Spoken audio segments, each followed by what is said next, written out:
Hello hi welcome back to our channel. ഒരു അടിപൊളി pudding recipe ആയിട്ടാണ് ഞാനിന്ന് വന്നിട്ടുള്ളത്. ഇപ്പോൾ വീഡിയോയിലേക്ക് കിടക്കുന്നതിന് മുമ്പായി ആദ്യമായിട്ടാണ് നിങ്ങൾ എൻ്റെ ചാനൽ കാണുന്നതെങ്കിൽ ഒന്ന് സബ്സ്ക്രൈബ് ചെയ്ത് സപ്പോർട്ട് ചെയ്യണേ.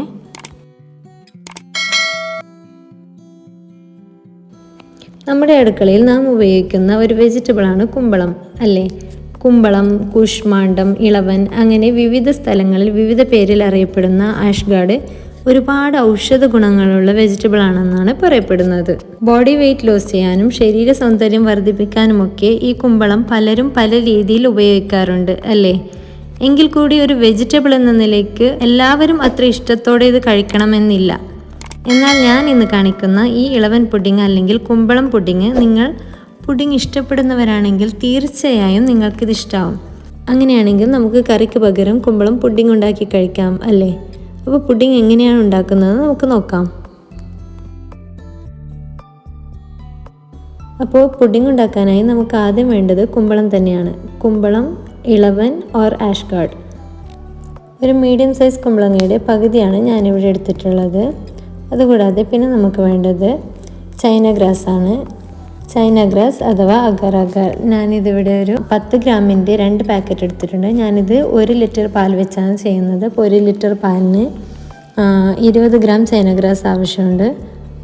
ജലാറ്റിൻ വെച്ച് നമുക്കിത് ചെയ്യാമെങ്കിൽ കൂടി ഞാൻ ജലാറ്റിൻ പ്രിഫർ ചെയ്യുന്നില്ല. കാരണം ചൈന ഗ്രാസ് പ്യുവർ വെജാണ്. അതുകൊണ്ട് നമുക്ക് ധൈര്യമായി ഉപയോഗിക്കാം. പിന്നെ നമുക്ക് വേണ്ടത് 1 കപ്പ് പഞ്ചസാരയാണ്. ഈ 1 കപ്പ് പഞ്ചസാര കൂടാതെ ഞാനൊരു 1/2 കപ്പ് മിൽക്ക് മെയ്ഡ് കൂടി എടുത്തിട്ടുണ്ട്. ഞാൻ വീഡിയോയിൽ എടുത്ത് കാണിക്കാൻ വിട്ടുപോയതാണ്. പിന്നെ നമുക്ക് വേണ്ടത് അല്പം കാഷ്യൂനട്ടാണ്. ഇത് ഓപ്ഷണലാണ്, നിങ്ങളുടെ അടുത്തുണ്ടെങ്കിൽ മാത്രം എടുക്കുക. ഇത് ഡെക്കറേഷന് വേണ്ടി മാത്രമാണ് നമ്മൾ ഉപയോഗിക്കുന്നത്. കാഷ്യൂനട്ട് കൂടാതെ അല്പം ബദാം കൂടി ഞാൻ എടുത്തിട്ടുണ്ട്. ഇത് അവസാനത്തെ ഗാർണിഷിങ്ങിന് വേണ്ടി മാത്രമാണ്. നിങ്ങളുടെ കയ്യിലുണ്ടെങ്കിൽ എടുക്കുക, ഇല്ലെങ്കിൽ സ്കിപ്പ് ചെയ്യുക. പിന്നെ നമുക്ക് വേണ്ടത് പാലാണ്. ഞാനിവിടെ 1 ലിറ്റർ പാലാണ് എടുത്തിട്ടുള്ളത്. കൂടാതെ നമുക്ക് ചൈന ഗ്രാസ് മെൽറ്റ് ചെയ്യാനായി വെള്ളം കൂടി ആവശ്യമുണ്ട്. ഇതിപ്പോൾ ഞാൻ ഏകദേശം 2 കപ്പ് വെള്ളം എടുത്തിട്ടുണ്ട്. ഇതിൽ ഞാൻ ഈ ചൈന ഗ്രാസ് അല്പനേരം സോക്ക് ചെയ്യാൻ വെക്കുന്നുണ്ട്. ഇതുപോലെ അല്പനേരം സോക്ക് ചെയ്ത് വെച്ചാൽ നമുക്ക് ചൈന ഗ്രാസ് പെട്ടെന്ന് തന്നെ മെൽറ്റായി കിട്ടും.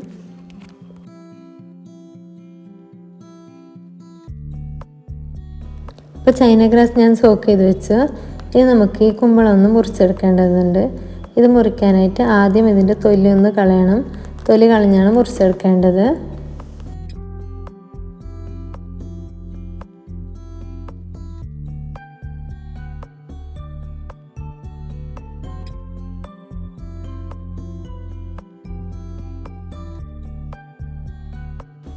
ഈ കുമ്പളം ഇപ്പോൾ ഇവിടെ തൊലിയൊക്കെ കളഞ്ഞ് നല്ല വൃത്തിയാക്കി എടുത്തിട്ടുണ്ട്. ഇനി നമുക്കിത് മുറിച്ചെടുക്കണം. ആദ്യം നമ്മൾ ഇതിൻ്റെ തൊലിയാണ് കളഞ്ഞത്. ഇനി നമുക്കിതിൻ്റെ അകത്ത് ഈ വിത്തുള്ള ഭാഗം കൂടി കളയേണ്ടതുണ്ട്. അപ്പം ഞാനിതാ ഇവിടെ കുമ്പളങ്ങയുടെ തൊലിയൊക്കെ കളഞ്ഞ് അകത്ത് വിത്തൊക്കെ കളഞ്ഞ് നല്ല വൃത്തിയാക്കി എടുത്തിട്ടുണ്ട്. നമുക്ക് പുഡിംഗ് ഉണ്ടാക്കാനായിട്ട് ഈ ഒരു ഭാഗം മാത്രമാണ് വേണ്ടത്. ഇനി നമുക്ക് ഈ കുമ്പളങ്ങ ഒന്ന് വേവിച്ചെടുക്കേണ്ടതുണ്ട്. അതിനായി ഞാനിതുപോലെ ഗ്രേറ്റ് ചെയ്തിട്ടാണ് വേവിക്കുന്നത്. നിങ്ങൾക്ക് വേണമെങ്കിൽ മുറിച്ചിട്ടിട്ടും വേവിക്കാം. ഗ്രേറ്റ് ചെയ്യണമെന്ന് നിർബന്ധമൊന്നുമില്ല. ഞാനിത് വേവാനുള്ള എളുപ്പത്തിന് വേണ്ടിയും പിന്നെ മിക്സിയിൽ അരക്കുമ്പോഴുള്ള എളുപ്പത്തിന് വേണ്ടിയാണ് ഞാനിവിടെ ഇതുപോലെ ഗ്രേറ്റ് ചെയ്തെടുക്കുന്നത്.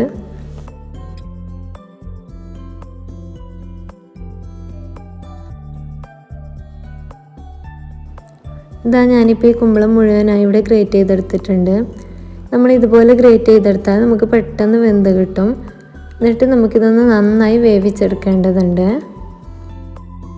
ഒരു കുക്കറിലിട്ടാണ് നമ്മളിത് വേവാൻ വെക്കുന്നതെങ്കിൽ നമുക്കിത് പെട്ടെന്ന് വെന്ത് കിട്ടും. അതുകൊണ്ട് തന്നെ ഞാനൊരു കുക്കറിലിട്ടാണ് ഇത് വേവിക്കാൻ വെക്കുന്നത്.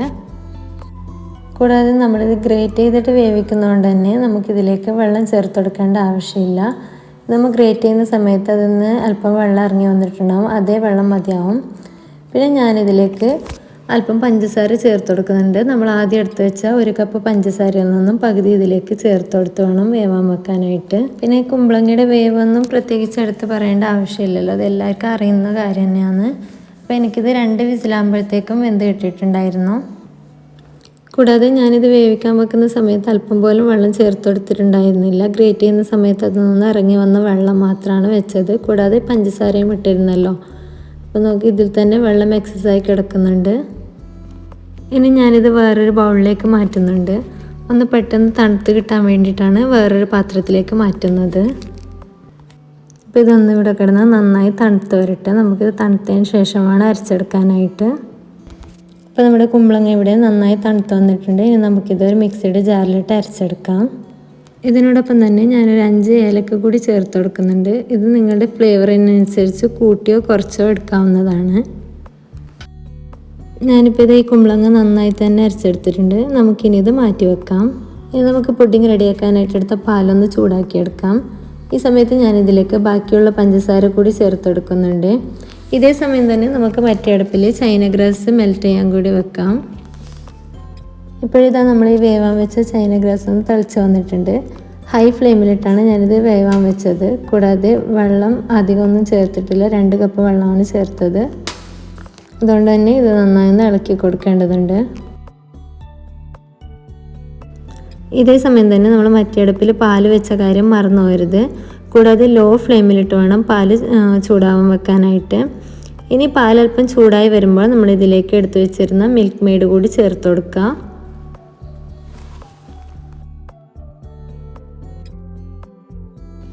മിൽക്ക് മെയ്ഡ് ചേർത്ത് കൊടുത്ത് നന്നായി ഒന്ന് ഇളക്കി കൊടുക്കുക. ഇല്ലെങ്കിൽ മിൽക്ക് മെയ്ഡ് പോയിട്ട് അടിയിൽ പിടിക്കാനുള്ള ചാൻസ് ഉണ്ട്.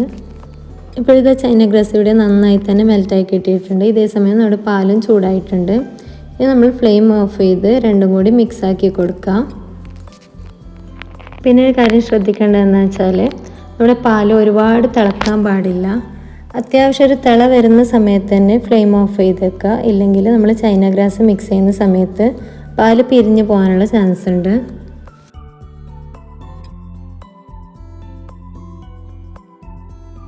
അങ്ങനെ നമ്മളിപ്പോൾ പാലും ചൈന ഗ്രാസും കൂടി മിക്സ് ചെയ്ത് കഴിഞ്ഞു. ഇനി വേണം നമുക്കിതിലേക്ക് കുമ്പളങ്ങ അരച്ചതുകൂടി ചേർത്ത് കൊടുക്കാനായിട്ട്.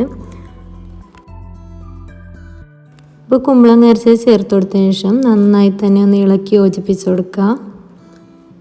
ഇത്രയും ആകുമ്പോഴത്തേക്കും നമ്മുടെ പുഡിംഗ് മിക്സ് ഇവിടെ റെഡി ആയിട്ടുണ്ട്. ഇനി നമുക്കിത് ഒരു പുഡിംഗ് ട്രേയിലേക്ക് ഒഴിച്ചെടുക്കാം.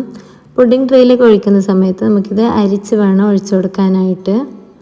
ഇതുപോലെ പുഡിംഗ് ഒഴിച്ചു കൊടുക്കുന്ന സമയത്ത് ഒരു അരിപ്പ വെച്ച് അരിച്ചാണ് ഒഴിക്കുന്നതെങ്കിൽ പുഡിംഗ് കഴിക്കുന്ന സമയത്ത് നമുക്ക് നല്ല സ്മൂത്തായി തന്നെ കിട്ടും. ഇല്ലെങ്കിൽ നമ്മളിതിലേക്ക് അരക്കുന്ന സമയത്ത് ഏലക്ക ചേർത്ത് കൊടുത്തിരുന്നല്ലോ. ഏലക്കയുടെ തൊലി നാര് പോലെയും അല്ലെങ്കിൽ നമ്മൾ അരക്കുന്ന സമയത്ത് അരയാതെ ബാക്കി വന്ന കുമ്പളങ്ങയുടെ ചെറിയ തരികളൊക്കെ വായിൽ കിട്ടും. എന്താ ഇതിപ്പോൾ കണ്ടില്ലേ, നമുക്കിതിൽ അരച്ചെടുത്ത സമയത്ത് കുമ്പളങ്ങയുടെ അരയാതെ ബാക്കി വന്ന ഭാഗങ്ങളും പിന്നെ ഏലക്കയുടെ തൊലിയൊക്കെ കിട്ടിയിട്ടുണ്ട്. ഇത് അരച്ചെടുത്ത് കഴിഞ്ഞാൽ നമ്മൾ പുഡിംഗ് കഴിക്കുന്ന സമയത്ത് നമുക്കൊരു ക്രീമി ഫീലായിരിക്കും കിട്ടുക. അപ്പോൾ നമ്മുടെ പുഡിംഗ് ഇതാ ഇവിടെ റെഡി ആയിട്ടുണ്ട്. പിന്നെ ഇത് ഒരു ഗാർണിഷിങ്ങിന് വേണ്ടി നിങ്ങൾക്ക് ഇഷ്ടമുള്ള നട്ട്സ് ഇതിലേക്ക് ഇതിൻ്റെ മേലെയായി ചേർത്ത് കൊടുക്കാം. അതിനാദ്യം ഇതൊന്ന് തണുത്ത് വരേണ്ടതുണ്ട്. ഇപ്പോൾ ഈ സമയത്ത് ചൂടോടെ തന്നെ ചേർത്ത് കൊടുത്താൽ അത് ഉള്ളിലേക്ക് ഇറങ്ങിപ്പോവും. ഞാനിതാ ഇവിടെ ആദ്യം എടുത്ത് വെച്ചിരുന്ന കാഷ്യൂനട്ടും ബദാമും ഒന്ന് ക്രഷ് ചെയ്തെടുത്തിട്ടുണ്ട്. ഇനി ഞാനിത് വെച്ചാണ് ഇത് ഗാർണിഷ് ചെയ്യാൻ പോകുന്നത്. ഇതായിപ്പോൾ ഇവിടെ കണ്ടില്ലേ, നമ്മുടെ പുഡിംഗ് അല്പം തണുത്ത് നല്ല സെറ്റായി വന്നിട്ടുണ്ട്. നമ്മൾ ഇട്ട് കൊടുക്കുന്ന നട്ട്സ് ഒന്നും ഉള്ളിലേക്ക് പോകുന്നില്ല, അതെല്ലാം മേലെ തന്നെ നിൽക്കുന്നുണ്ട്. അപ്പോൾ ഇതാ നമ്മുടെ അടിപൊളി ഇളവൻ പുഡിംഗ് അഥവാ കുമ്പളങ്ങ പുഡിംഗ് ഇവിടെ റെഡി ആയിട്ടുണ്ട്. ഇനി നമുക്കിത് ഒന്ന് ഫ്രിഡ്ജിൽ വെച്ച് നന്നായി തണുപ്പിച്ചതിന് ശേഷം കഴിക്കാം. അപ്പോൾ ഇത് ഏകദേശം ഒരു 2-2.5 മണിക്കൂർ ഫ്രിഡ്ജിൽ വെച്ച് തണുപ്പിച്ചതിന് ശേഷം ഞാനിപ്പോൾ ഇത് പുറത്തെടുത്തിട്ടുണ്ട്. ഒരു കാര്യം പ്രത്യേകം ശ്രദ്ധിക്കുക, നമ്മളിത് പുഡിങ് ഫ്രീസർ വെച്ചല്ല തണുപ്പിക്കേണ്ടത്, റെഫ്രിജറേറ്ററിൽ വെച്ച് തന്നെയാണ് തണുപ്പിക്കേണ്ടത്. ശരിക്കും ഇത് നല്ല ടേസ്റ്റ് ഉണ്ടായിരുന്നു കേട്ടോ. ഇത് കഴിക്കുന്ന സമയത്ത് ഇതൊരു വെജിറ്റബിൾ വെച്ചുണ്ടാക്കിയ പുഡിങ്ങാണെന്ന് കഴിക്കുന്നവർക്ക് ഒട്ടും മനസ്സിലാവുകയില്ല. ശരിക്കും ഒരു ഇളനീർ പുഡിങ്ങിൻ്റെ ടേസ്റ്റാണ് ഇതിന്. കൂടാതെ ഇത് കുമ്പളം ആയതുകൊണ്ട് തന്നെ ഹെൽത്തി ആണല്ലോ, അപ്പോൾ നമുക്കിത് കുട്ടികൾക്കൊക്കെ ധൈര്യത്തോടെ കൊടുക്കാവുന്നതാണ്. അപ്പോൾ എൻ്റെ വീഡിയോ ഇഷ്ടമായിട്ടുണ്ടെങ്കിൽ ലൈക്ക് ചെയ്യാനും കമൻറ്റ് ചെയ്യാനും ഷെയർ ചെയ്യാനും മറക്കല്ലേ. അപ്പോൾ ഇൻഷാ അല്ലാഹ് അടുത്തൊരു വീഡിയോയുമായി വരുന്നതായിരിക്കും. Bye bye, take care.